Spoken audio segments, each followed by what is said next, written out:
It's Wednesday, January 31st. You're listening to Your Florida Daily.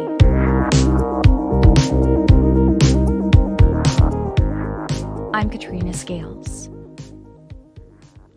A Broward medical examiner's office investigator is in trouble with the law, accused of stealing the credit card information of a dead person and using it to swipe $450. According to an arrest warrant, 38-year-old Daryl Reed worked for the Broward medical examiner's office, documenting scenes by taking photographs.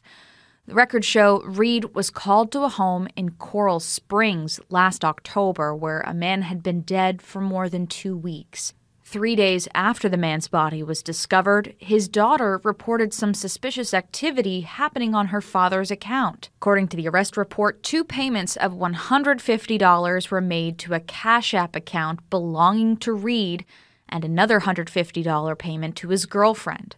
Investigators said they looked at Reed's Cash App account and found 25 debit and credit cards as payment sources, with some linked to other people who recently died in Broward County. Coral Springs police also linked his account to the credit card of a man who died in New York City in 2022, when Reed was an investigator for the New York City Medical Examiner's Office. Reed resigned just a few days after he was arrested and charged with 3 counts of criminal use of a dead person's ID and 1 count of fraudulent use of a credit card. Each charge carries a maximum prison term of 5 years. Florida lawmakers are moving forward with a proposal making it harder to pass amendments to the state constitution. A House panel approved the measure yesterday. If it becomes law, proposed amendments would need 2/3 support from voters to pass instead of the current minimum 60%.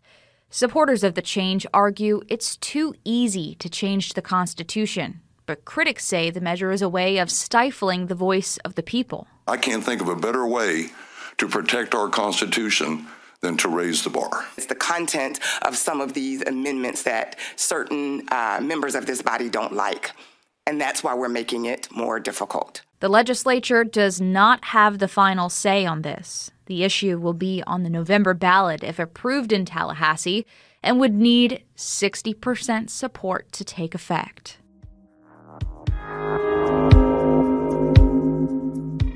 And we're finally getting a look at Orlando's next big theme park. Universal Orlando is showing off renderings of its newest park, Epic Universe, set to open in 2025.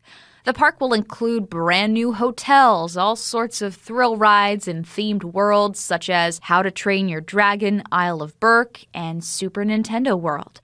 We spoke to a theme park expert, Dr. Duncan Dixon, who said the new park is expected to bring in hundreds of more high-paying jobs and tourists to Central Florida. Every theme park that opens, adds to the luster of the town and the size and the expanse of Epic. They're going to be able to hold a lot of people there. Universal Orlando made the announcement back in 2019, though the pandemic put some of the construction of Epic Universe behind. Find these top stories along with breaking news, weather, and traffic all day on clickorlando.com. And now, a completely random, not so random, Florida fact.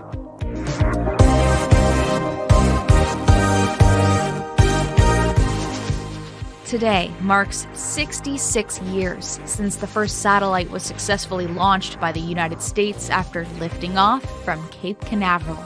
Explorer 1 was launched in response to the Soviet Union's launch of Sputnik 1, setting off the U.S. space age. Your Florida Daily is produced by News 6 WKMG in Orlando. I'm Katrina Scales. Subscribe for new episodes wherever you like to listen.